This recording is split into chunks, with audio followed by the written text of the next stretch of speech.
নমস্কার সকলকে। আজকের মোটিভেশনাল ব্লগে আমি আলোচনা করব আত্মনিয়ন্ত্রণ নিয়ে। আত্মনিয়ন্ত্রণ কি, কিভাবে এই গুণটি অর্জন করা যায়? আত্মনিয়ন্ত্রণ হচ্ছে নিজেকে নিয়ন্ত্রণ, আর সেটাই হচ্ছে সবচেয়ে কঠিন কাজ।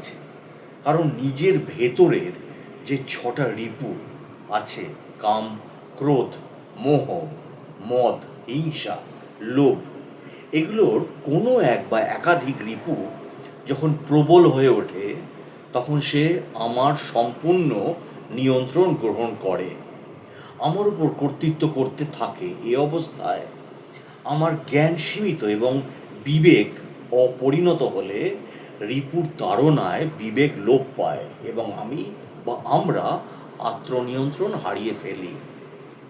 তাই সুন্দর এবং শান্তিপূর্ণ জীবনযাপনের জন্যে আত্মনিয়ন্ত্রণ একটি অপরিহার্য গুণ।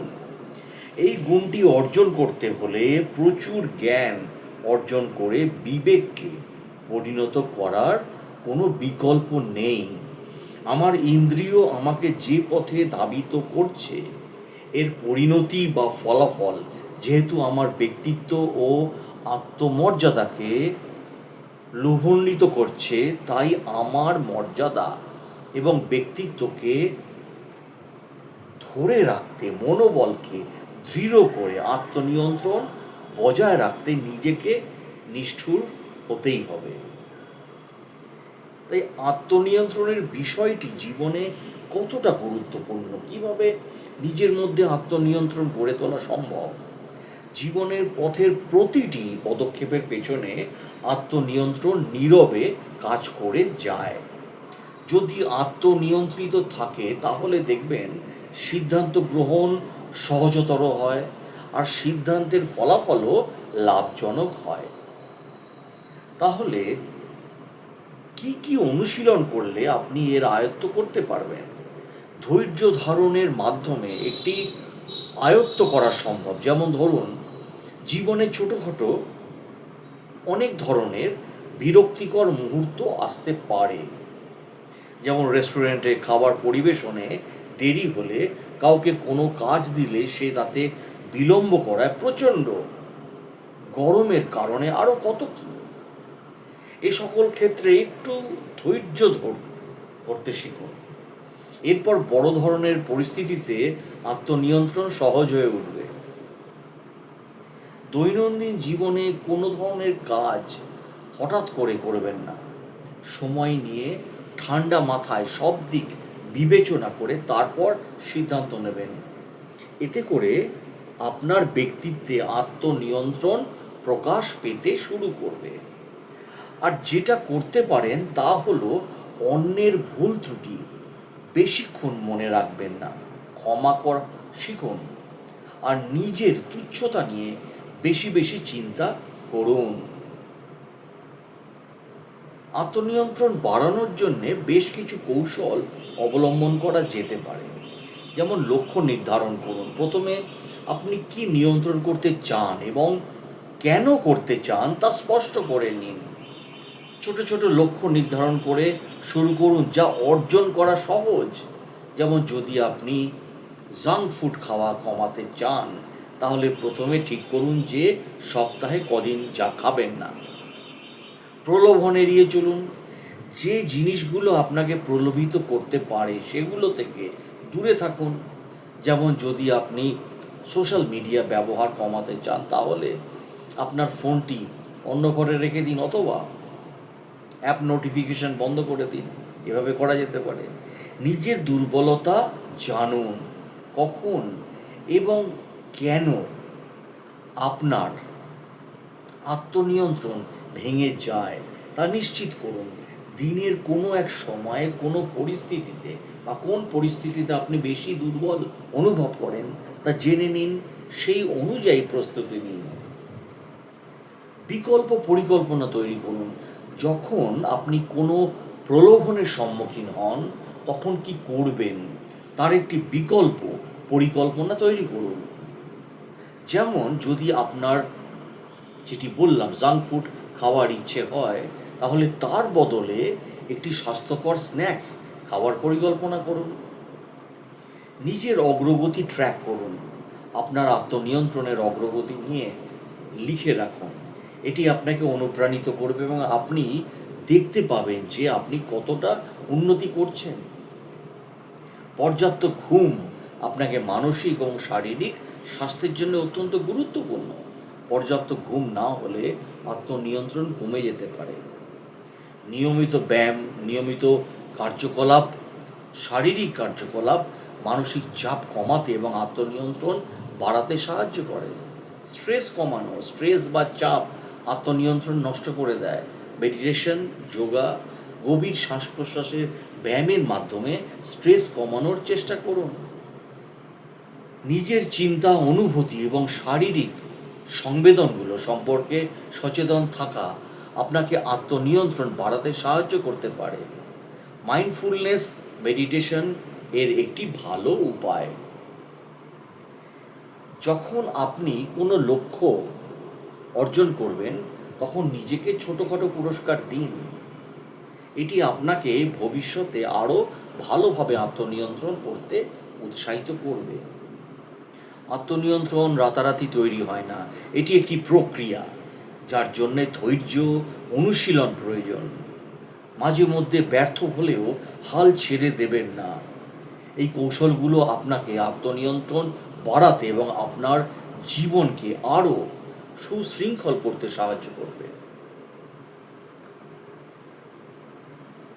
আবেগ ও আত্মনিয়ন্ত্রণ ক্ষমতা, ধৈর্য কিভাবে বাড়ানো যায়? আমাদের সকলের জীবনেই এমন একটি সময় আসে যখন আমরা কোনো না কোনো সময় এই ভাবনাগুলোর সম্মুখীন হই। জীবনের উঁচু নিচু পথ পাড়ি দিতে গিয়ে ধৈর্য হারিয়ে ফেলি। যদিও প্রত্যেক সফল মানুষের জীবনের একটি অংশ জুড়ে রয়েছে ব্যর্থতা, কিন্তু তাদের সফলতার রহস্য হলো প্রবল ধৈর্যের সাথে ইচ্ছাশক্তি। ধৈর্য না থাকলে দীর্ঘমেয়াদী কোনো কাজ করা সম্ভব নয়। আবেগ বা আত্মনিয়ন্ত্রণ অথবা ধৈর্য শক্তি বাড়ানো দীর্ঘ অনুশীলনের মধ্য দিয়ে অর্জিত হয়। আত্মনিয়ন্ত্রণ খুবই জরুরি। আবেগ আমাদের ব্যক্তিত্বের অংশ। আমরা যদি আবেগ লাগামহীনভাবে প্রকাশ করতে থাকি এবং এর ফলে অন্যকে বিব্রত করতে হয়, তাহলে সেটা আমাদের ব্যক্তিত্বের ওপরেই প্রভাব ফেলে, অন্যের কাছে আমাদের খারাপ ইমপ্রেশন তৈরি করে। তাই রাগ হোক বা দুঃখ হোক, আনন্দ প্রকাশ হওয়া চাই নিয়ন্ত্রিত। ধরুন কাল আপনার পরীক্ষা, আপনি চাইছেন ভালোভাবে পরীক্ষার প্রস্তুতি নিতে, কিন্তু কোনো কারণে আপনার মন বিক্ষিপ্ত, তাই পড়াশোনায় ঠিকঠাকভাবে মনোযোগ দিতে পারছেন না। এক্ষেত্রে মনের উপর আপনার নিয়ন্ত্রণ থাকা খুবই জরুরি, না হলে শেষ পর্যন্ত আপনারই সেটা ক্ষতি। আবার ধরুন কোনো ব্যাপার নিয়ে আপনি প্রচণ্ড রেগে আছেন, রাগের মাথায় আপনি যে কোনো ভুল সিদ্ধান্ত নিয়ে ফেলতে পারেন। তাই সেক্ষেত্রে নিজের রাগকে নিয়ন্ত্রণে রাখা আপনার জন্য অত্যন্ত গুরুত্বপূর্ণ। আত্মনিয়ন্ত্রণ বা নিজের আবেগের উপর নিয়ন্ত্রণ আনা আসলে খুব একটা সহজ কাজ নয়। বেশিরভাগ ক্ষেত্রেই মানুষ আবেগ দ্বারা পরিচালিত হয়। তাই আত্মনিয়ন্ত্রণের জন্যে প্রথমেই প্রয়োজন মানসিক প্রস্তুতি। মন নিয়ন্ত্রণ করা রাতারাতি কোনো বিষয় না, তবে কিছু কৌশল অবলম্বন করলে আপনি কিছুটা হলে উপকৃত পাবেন। আত্মনিয়ন্ত্রণের সবথেকে ভালো উপায় হচ্ছে যোগব্যায়াম করা, যেটি বললাম। নিয়মিত যোগব্যায়াম আপনার মনকে শান্ত করে এবং দৃঢ় রাখতে সাহায্য করে। কাজের চাপ কিংবা মানসিক চাপ মাঝে মাঝে আপনার মনকে বিক্ষিপ্ত করে তোলে। নিজের মধ্যে অস্থিরতা অনুভব করলে শ্বাস প্রশ্বাসের ব্যায়াম করতে পারেন। প্রথমে গভীরভাবে শ্বাস নিন, কিছুক্ষণ আটকে রাখুন, তারপর আস্তে আস্তে সেই শ্বাসটাকে ছাড়ুন। মন বিক্ষিপ্ত করার কারণ গুলোকে চিহ্নিত করুন, চেষ্টা করুন যতটা সম্ভব সমাধান করার, নেতিবাচক চিন্তাভাবনা সম্পূর্ণ দূর করার চেষ্টা করুন, নিজেকে ব্যস্ত রাখুন। হতে পারে যে কোনো কিছু, যেমন আপনার কোনো পছন্দের লেখকের বই পড়ুন কিংবা মুভি দেখুন, নিজের পরিবার কিংবা বন্ধুদের সাথে সময় কাটান। আত্মনিয়ন্ত্রণের আরেকটি ভালো উপায় হচ্ছে মিউজিক থেরাপি। সাময়িক অস্থিরতা দূর রাখতে গান শোনার কোনো বিকল্প নেই। এবং আরেকটি হচ্ছে পরিমাণের ঘুমের চেষ্টা, পর্যাপ্ত পরিমাণে। শারীরিক কিংবা মানসিক বিক্ষিপ্ততার ক্ষেত্রে ঘুম সব থেকে কার্যকরী ওষুধ। তাই একটা জিনিসই বলবো যে আত্মনিয়ন্ত্রণ হচ্ছে স্ববিরোধী বক্তব্য। আত্মনিয়ন্ত্রণ এবং সুখী হওয়ার বাসনা, এই দুটো বিষয় একটা পরস্পর বিরোধী অবস্থানের ইঙ্গিত বাহী। সুখী হওয়ার ইচ্ছা থাকলে আত্মনিয়ন্ত্রণের রাশটি আলগা হয়ে যাবে। আত্মনিয়ন্ত্রণ করার ইচ্ছে থাকলে সুখী হওয়ার ইচ্ছাটি আর কাঙ্ক্ষিত হয়ে উঠবে না। সুতরাং সঠিক অপশানটি নির্বাচন করতে হবে। সঠিকভাবে নিজেকে নিয়ন্ত্রণ করা সম্ভব হলে সুখী অসুখী এইসব অনুভূতিগুলো অপ্রয়োজনীয় এবং গুরুত্বহীন বলে আপনার মনে হবে। আত্মনিয়ন্ত্রণ অবশ্যই খুব গুরুত্বপূর্ণ আমাদের জীবনে। এটি আপনাকে যে কোনো পরিস্থিতিতে শান্ত থাকতে সাহায্য করবে। তাই আত্মনিয়ন্ত্রণ আবেগ ছাড়া যেমন জীবনে চলে না, তেমনি আবেগ নিয়েও জীবন চলতে পারে না। তবে যেসব মানুষ বেশি আবেগপ্রবণ হন, তারা জীবনে অনেক বেশি মাত্রায় কষ্ট ভোগ করে থাকেন। আবেগপ্রবণ মানুষ খুব সহজেই যে কারোর উপর বেশি মাত্রায় বিশ্বাস করে ফেলেন। যখন এই বিশ্বাস ভাঙে, তখন বিশ্বাস ভাঙার কষ্টটা শুধুমাত্র আবেগপ্রবণ মানুষটি ভোগ করে থাকেন। আবেগে মানুষের ভেতরের পবিত্রতা প্রকাশ করলেও এটি আসলে কখনো কখনো আমাদের ক্ষতির কারণ হয়ে ওঠে। কিন্তু কখনো কখনো তা জেনেও নিজের অনুভূতিকে বা আবেগকে আমরা নিয়ন্ত্রণ করতে পারি না, বরং আমরাই সেই আবেগ দ্বারা নিয়ন্ত্রিত হই। অথবা বলা যায় আমাদের আবেগ আমাদের নিয়ন্ত্রণের বাইরে চলে যায়।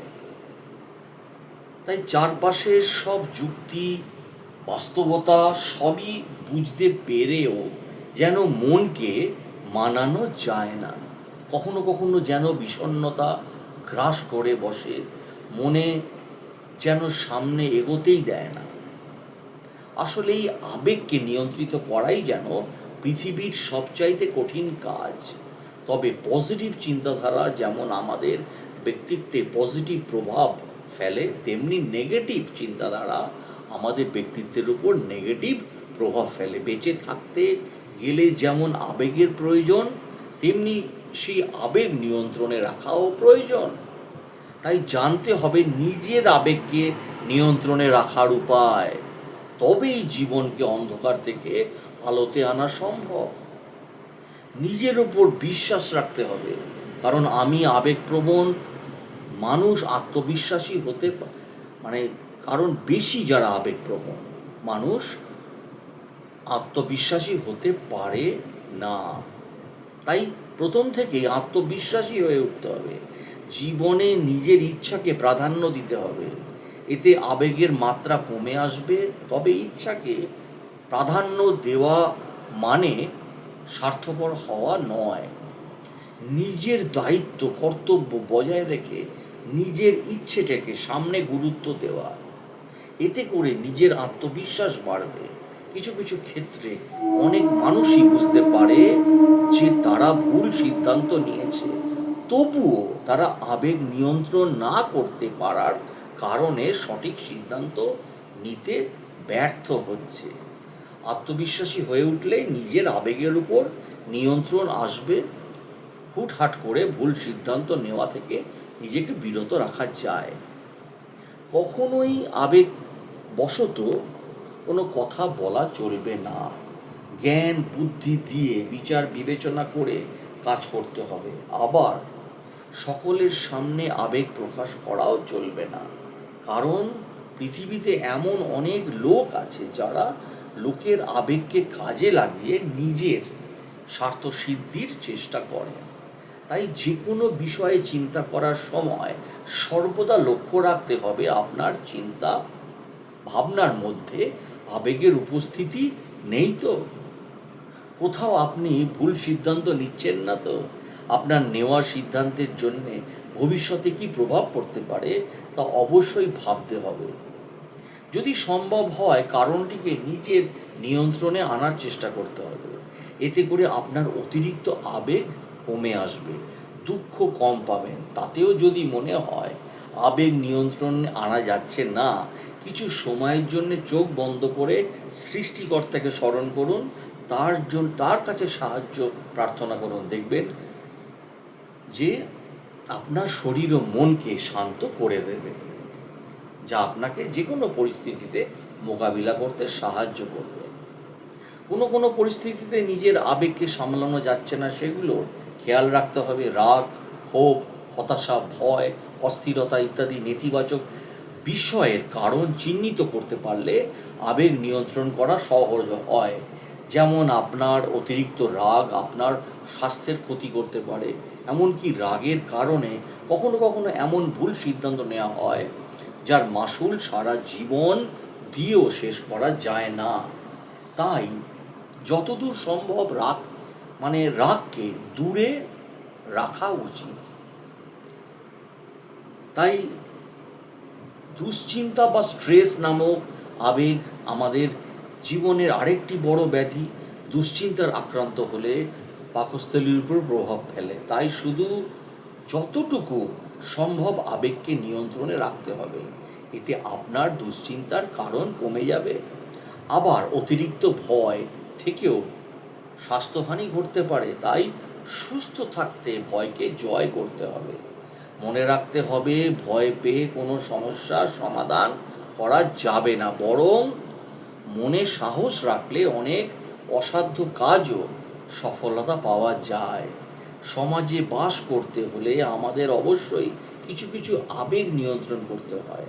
পাছে লোকে কি বলবে এই ভেবে কিছু ভুল সিদ্ধান্ত নিয়ে নিজের জীবনকে ধ্বংসের মুখে ঠেলে দিলে চলবে না। নিজের ভালো মন্দের কথা নিজেকেই ভাবতে হবে। যেসব বিষয় নিয়ে ভাবলে আপনি আবেগপ্লুত হয়ে পড়েন, সেই সব বিষয় মনে পড়লে চিন্তার পরিবর্তন করতে হবে। সে সময় ভালো কোনো স্মৃতির কথা মনে করে চিন্তাধারাকে অন্যদিকে প্রভাবিত করলে মন কম আবেগপ্লুত হবে। নিজের জন্য ক্ষতিকর মানুষেরা ভুল করে ক্ষমা চাইলে ক্ষমা করতে পারেন, কিন্তু পরবর্তীতে তাদেরকে আগের মতো গুরুত্ব দেবেন না। এতে আপনি শান্তিতে থাকতে পারবেন না, আবেগকে নিয়ন্ত্রণে রাখতে পারবেন। জীবনের ইতিবাচক বিষয়গুলো নিয়ে ভাবতে হবে। জীবনের অমূল্য সময়টাকে কাজে ভাবনা চিন্তা নিয়ে নষ্ট না করে নিজের জন্যে সমাজের জন্যে সময়টাকে নিজের সাধ্য অনুযায়ী কাজে লাগানোর চেষ্টা করতে হবে। যে কোনো বয়সের মানুষই হোক না কেন, সকলকেই মানসিক স্বাস্থ্য বিষয়ক অভ্যাস করতে হবে। তাই আত্মনিয়ন্ত্রণ জীবনে খুবই প্রয়োজন। ভালো থাকুন এবং সুস্থ থাকুন। ভিডিওটি ভালো লাগলে চ্যানেলটিকে শেয়ার এবং সাবস্ক্রাইব করে দিন।